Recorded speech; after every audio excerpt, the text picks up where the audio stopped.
Suatu hari di Makassar, 3 orang berbaju warna orange menghadap polisi.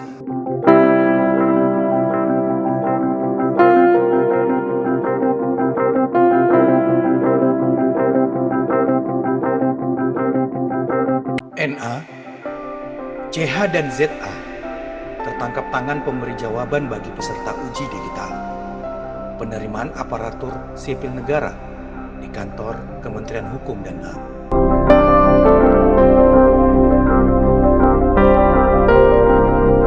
Ketiga pelaku ini kita amankan dari tempat yang berbeda, yang mana pada saat ujian tersebut ditemukan oleh tim pengawas di tempat ujian itu ada menggunakan atau diduga menggunakan alat yang berupa spy mic dan spy cam.